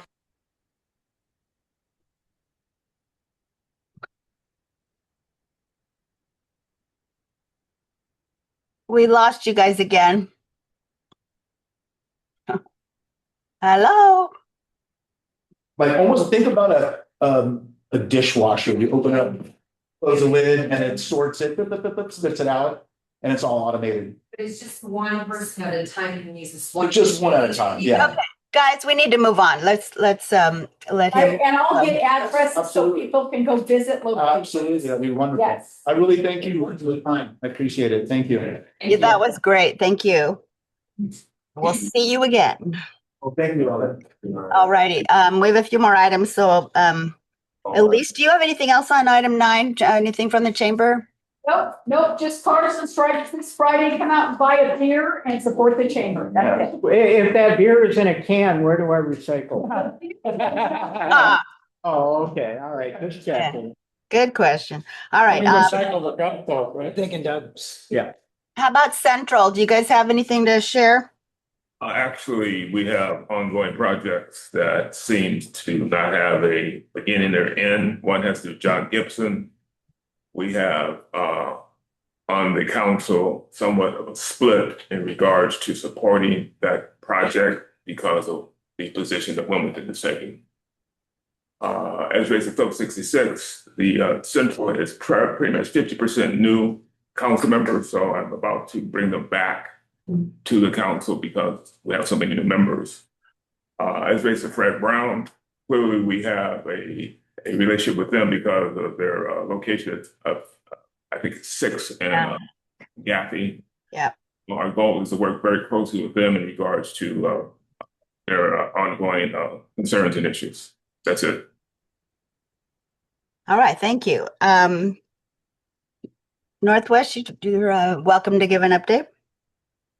Well, I'll just say that probably the issues that concern us at a high level is the Vincent Thomas Bridge closure, the Gibson project, and also Phillips 66.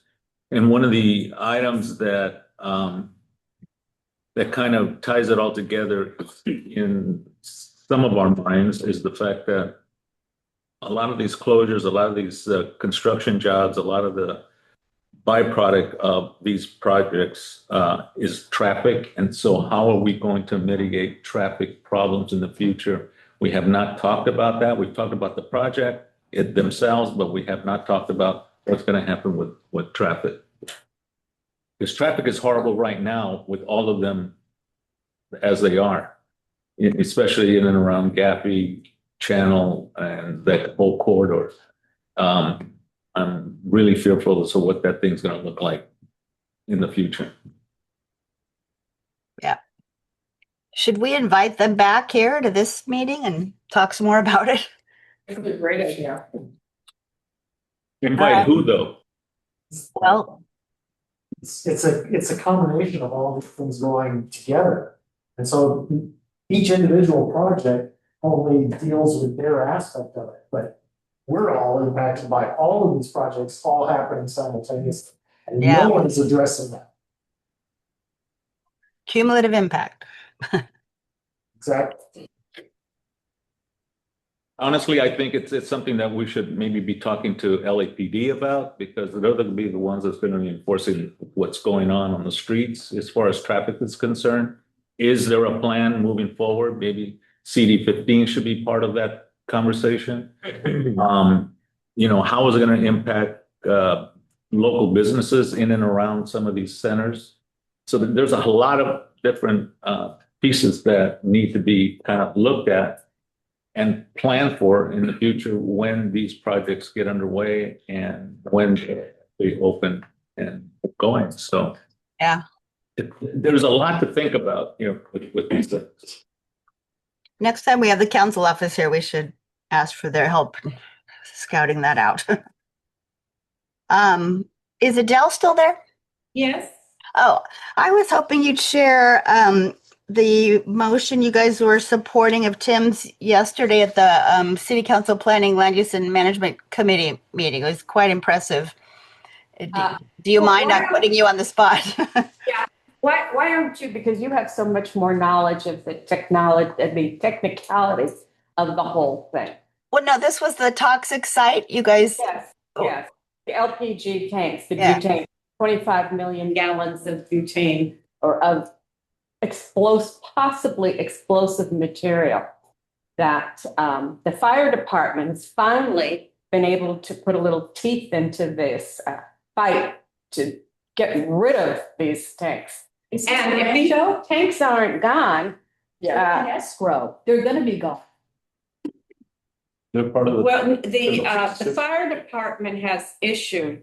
They're going back and forth, but they issued a compliance. We want to see the permits you're working under. There's no permits, so of course they're stalling.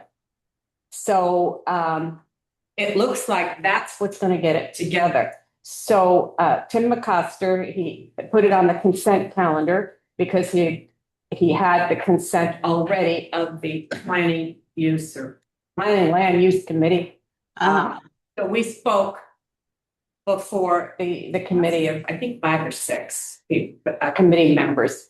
And it was unanimously passed that they would be supporting all of our requests. So, but you tell me your version, you know, you're so much more educated about how the city council actually operates. Well, impressed that Tim brought this to a head by bringing it to city council and forcing the issue, because I guess they've been stalling their thinking, well, Phillips 66 is going to happen way in the future. Yeah. So we don't have to do anything. But I think with the fire department concerns and Tim bringing this to city council, Plum unanimously approving the motion, is going to go to city council in the next week or so probably and get passed, and that'll be the tool or the ammunition he needs to force the issue and make it happen a lot sooner.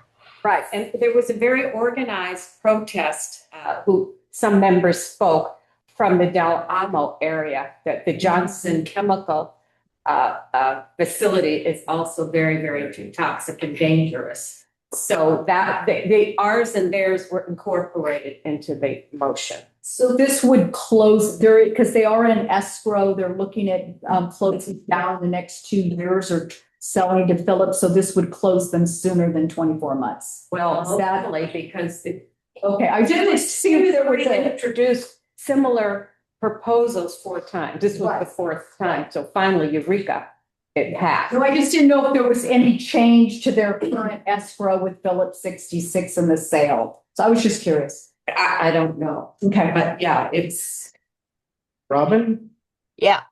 Question about this. I haven't read the motion. I'm familiar with it, but is this asking for a report back from who?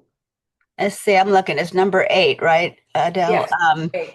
So motion, McCosker, seconded by Nazarian, relative to instructing the Department of City Planning in coordination with LADBS, LAFD, City Attorney, and any other relevant departments to immediately evaluate and report on any and all actions available to the City of Los Angeles, including pursuant to the city's police powers, to limit, discontinue, phase out, revoke, or withhold permits for, declare a public nuisance, or otherwise curtail operations at Rancho LPG and or JCI and related matters.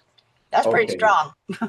Well, okay, so we're talking report back. Yes, they're operating with no permits. Okay, but what I'm saying is motion passes, you're probably looking at a minimum of 6 months to a year before the report back occurs. And I love our councilmen, but these report backs have been going on for 25 years. Every council office, every city attorney does this same report back on Rancho LPG. So I'm just excited that they're in escrow, they're selling to Phillips, and hopefully that will be the end of the story. I shouldn't admit it, but I'm writing the report for city council on something having to do with neighborhood councils.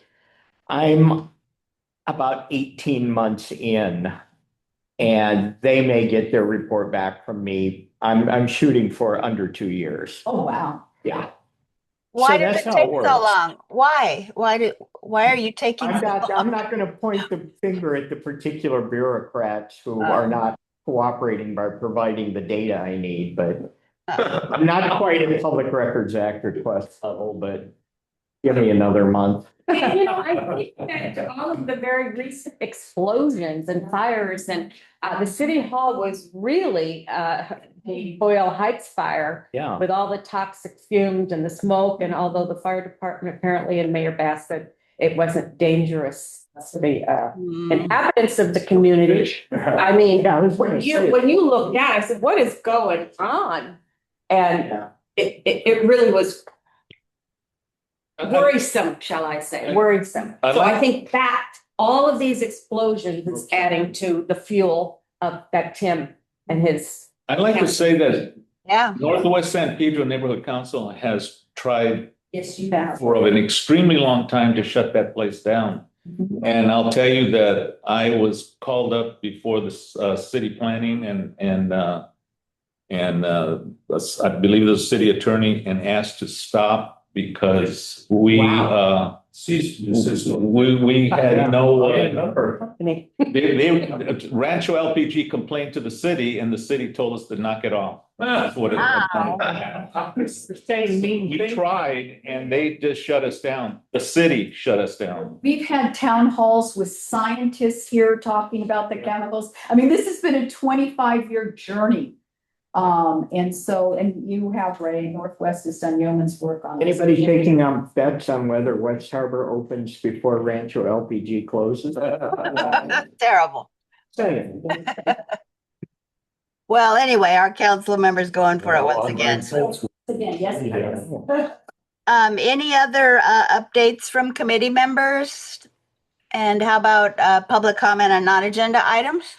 I do have one very bizarre thing to relate, which I'm throwing out there in case at least I mentioned it too. I got a phone call, I think Monday afternoon, from somebody from the city manager's office in PV, asking if we have had complaints in coastal San Pedro about the noise generated by concerts being held over at the new Long Beach Amphitheater by the Queen Mary. I've heard nothing from anybody, but. I got the same call. Did you? Yep. I got the same call. Really? The call. In the city manager's office. I haven't heard of any complaints, but I needed time to kind of query the community to see. I'm president of an HOA and I've gotten complaints about it. Yeah. Well, if you have, we need to know so that we can get back to RPV. Yeah. For the So we can information. tell city manager, yeah. Is it bothering them? Apparently they've received complaints from residents. Now, I was actually gonna call her back at some point to ask if she could pinpoint specific areas where these complaints are coming From from. Merrill-S, the Merrill-S. Is that what it is? Okay. Because we heard nothing. So, It's pretty loud. I thought it was down the street. Just consider what happens with West Harbor when that thing cranks up. And I'm not saying that we shouldn't do it or anything like that, but I'm saying if Long Beach is.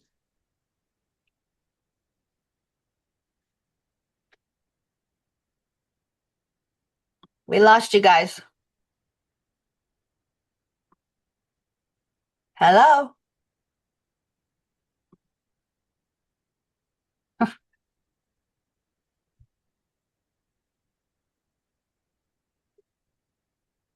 Hello, hello. You're still here. Yeah, you and I. I'll have to adjourn the meeting and then we'll split. Hello? Elise, anyone? Well.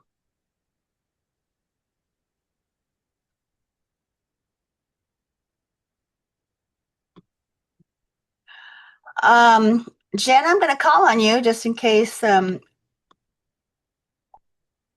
still getting public comment during committee discussion. Okay, we'll give them a minute.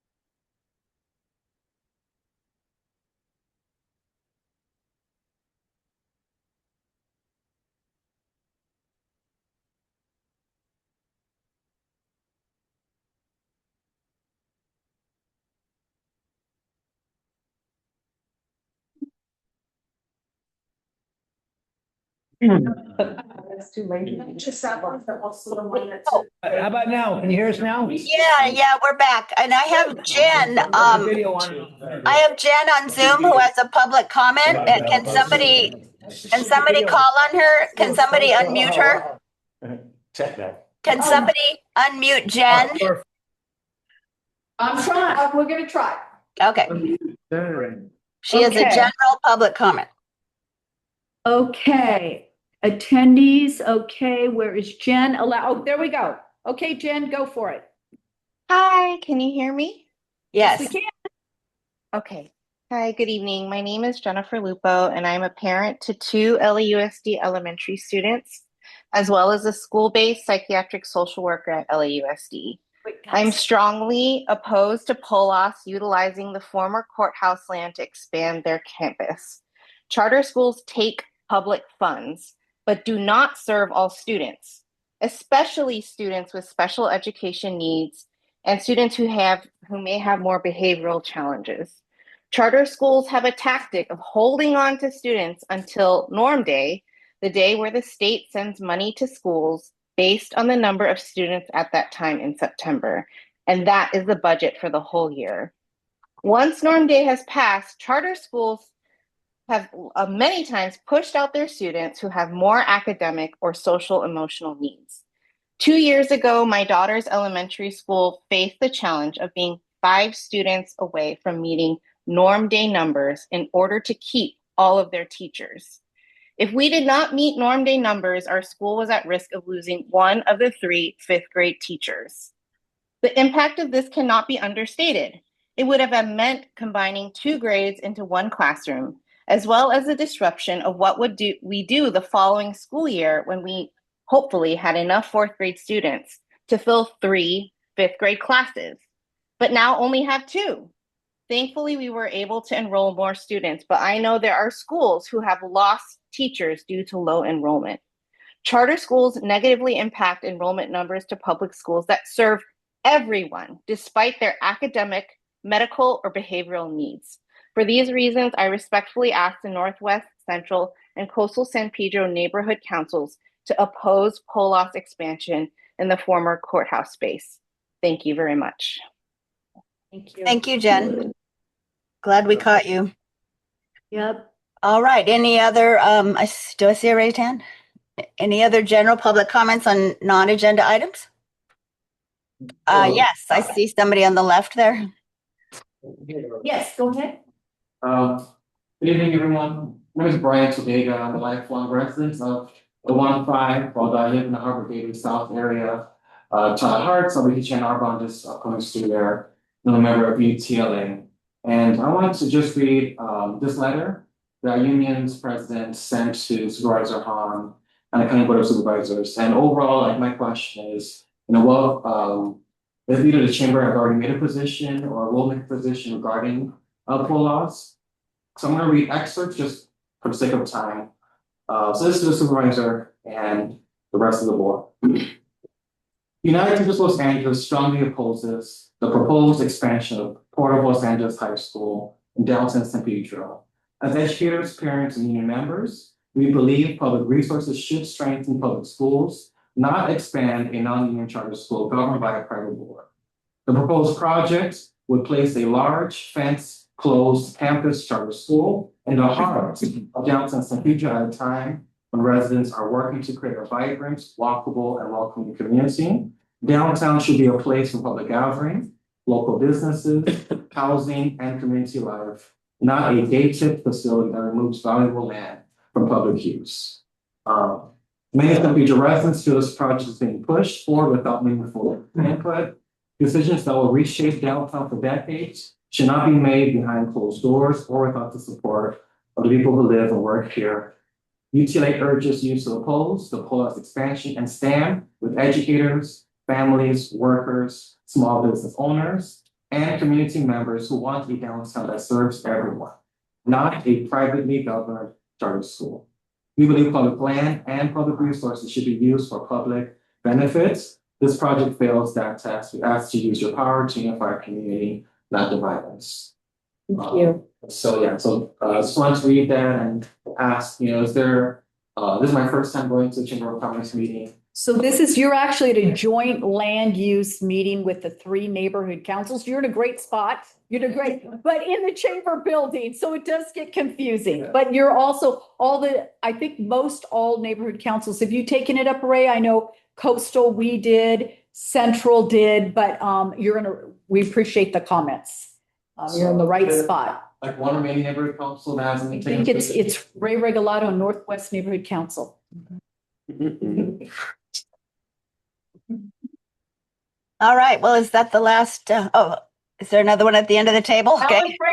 And then down at the end. Yes. Please. Robin, I know this is supposed to be non-agenda item comments, but we didn't really have an opportunity to comment on item 4 Could I make a comment Sure, of course. on the charter amendment, Yeah, charter reform amendment? yeah, we want to hear it. Well, I would encourage everybody to carefully consider it. And the single most important thing the city could do in this process to improve the health and well-being of Angelenos is to support funding for LA parks.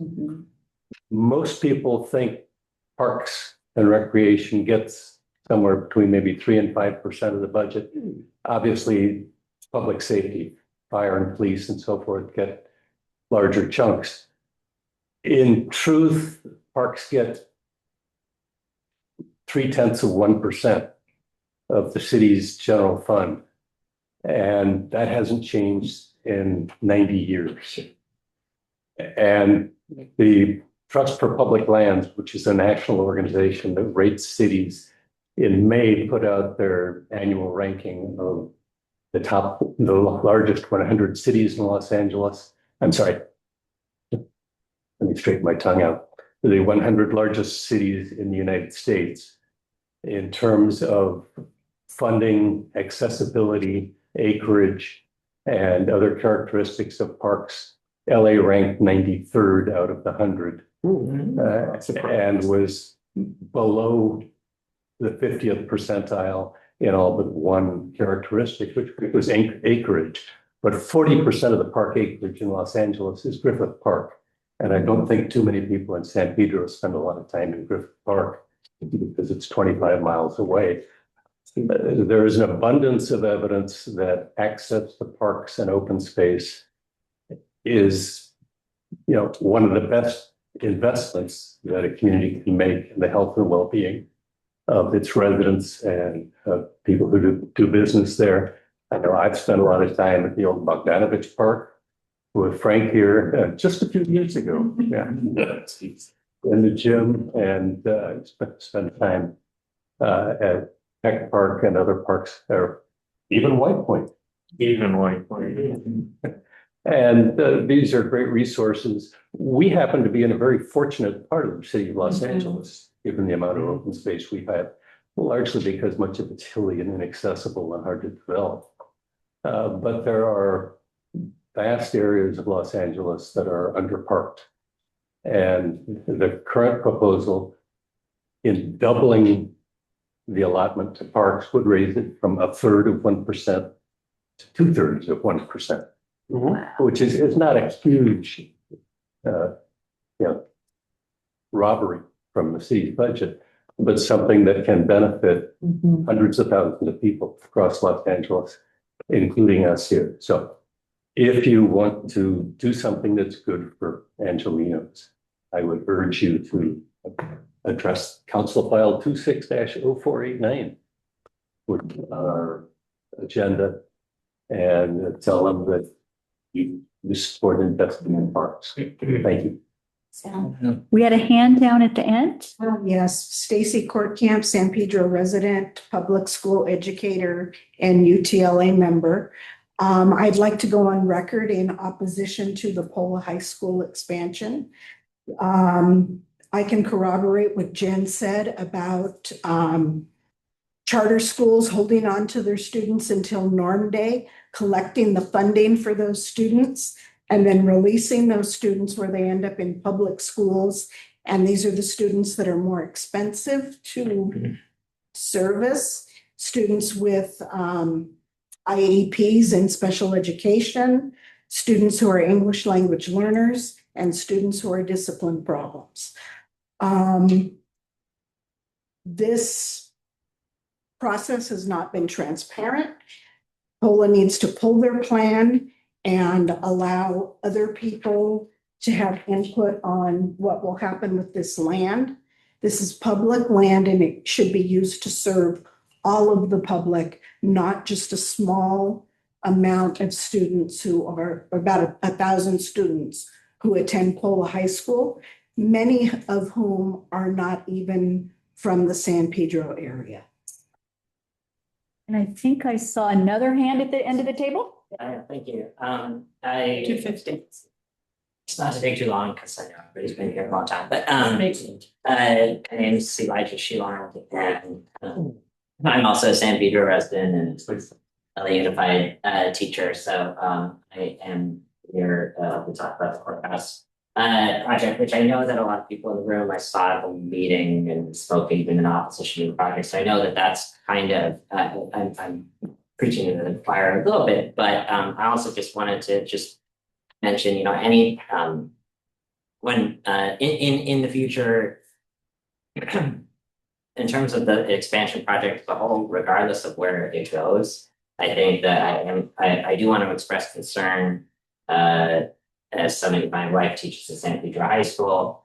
I plan on sending my son there and my daughter when they get old enough. But you know, that this is a very large expansion, and it's hard for me to believe that this is not going to eventually be part of a plan for the high school to and try to increase enrollment. I know that they can't right now with their cap, but their charter is only for a few years, so they can ask for that cap to go up next time that they renew the charter. You know, and so that is a concern that I definitely do have. I mean, just to speak to experience in LA Unified Classroom, that is reality with declining enrollment. Students are competing, like schools are competing against one another for the students, and the results are that you know the funding diminishes, and also the teachers like are you know I'm the only science teacher at my school. At the school where I work, right? Yeah, so it's like I've got kids with grades that have been combined, and I've got classes. All of my classes are over the cap, and it's a weird thing to think that enrollment is going down, but the class sizes are increasing. But in fact, it's like we can't afford to hire another Spanish teacher, so my class sizes go way up, and I've got classes that go over capacity. So that's just a reality that I think we're dealing with at schools all over San Pedro High School, etc. I want to ask something real quick if I may, like 60 seconds. Well, we don't usually engage in back and forth in general public comments. Sorry. We'd like to do another public comment. Is that okay? Why don't you go for it? 30 seconds. So I'm not some future resident, but this is an issue that does impact folks in the broader harbor area. Students are being pulled from Narva, from Carson, and that's why. So those declining enrollments also impact schools here. So just want to name that as it's a community issue. Thank you for the time. Frank. Yes, as a longtime UTLA member, and as a member of UTLA retired right now, I wholeheartedly concur with what these people have said.